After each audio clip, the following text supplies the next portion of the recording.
High বন্ধুরা, আজকে চলে এলাম দীঘা থেকে 30 কিলোমিটার ভেতরে তোমার এই কাকার দোকানে। মানে এটা উড়িষ্যা থেকে, মানে উড়িষ্যার মধ্যে পড়ে। আমি খেতে এলাম লস্যি। দেখো, কলা দিয়ে লস্যি, এই প্রথমবার আমার লাইফে এরকম লস্যি আমি কোনো দিন খাইনি। চলো কত কী দিয়ে বানায় তোমাদের দেখাই উপকরণগুলো। দারুণ দারুণ, আমি তো খেলাম, পুরো টেস্ট করলাম, তোমাদের দেখাবো, টেস্ট করারও দেখাবো। অসাধারণ খেতে। আমি কলা দিয়ে লস্যি মানে আমাদের কলকাতাও আমি দেখিনি কখনো।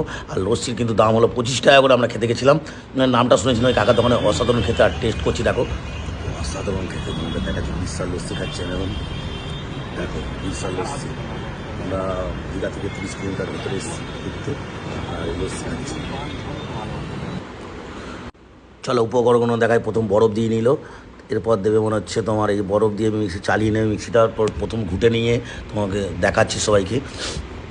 এখানে নারকোল দেয়, কিশমিশ দেয়, কাজু বাদাম দেয়, সব কিছু দিয়ে বানাচ্ছে। এই যে নারকোল কুড়ছে, অসাধারণ খেতে। আর আমি 2 গ্লাস খেয়ে নিলাম প্রথম, আর 5 গ্লাস আমাদের ওইখানে যারা আছে হোটেলে তাদের জন্য নিয়ে নিলাম। অসাধারণ খেতে। আমি তোমার টেস্ট করলাম। হরলিক্সও দেয়, হরলিক্স দেবে তোমার। আরটা কি বেশ অনেক কিছু। দেখো পুরো উপকরণটা দেখো তোমরা দেখে, মানে অসাধারণ স্বাদ। তোমরা কখনো যদি আসো, অটো ভাড়া করে তোমরা চলে যাবে মানে এই কাকার দোকানে। উড়িষ্যা মানে তাজপুর থেকে আরও 15 কিলোমিটার দূর আমরা গেছিলাম। নামটা ভুলে গেছি, কিন্তু আমি উর্দু মানে এ ভাষা জানি না, তাই জন্য উড়িয়া ভাষা, তাই বলতে পারলাম না। আর দেখে নাও তোমরা কত কী উপকরণ দিচ্ছে এখানে। কাজু ফাজু সব দিয়ে দিল, আর আমি অসাধারণ খেতে। আর এই 5 গ্লাস নিয়ে আমি বাড়ির দিকে যাচ্ছি। 2 গ্লাস খেয়ে নিলাম, আর 5 গ্লাস নিয়ে যাচ্ছি। চলো এখানে ভিডিওটা শেষ করলাম। Tata, bye bye.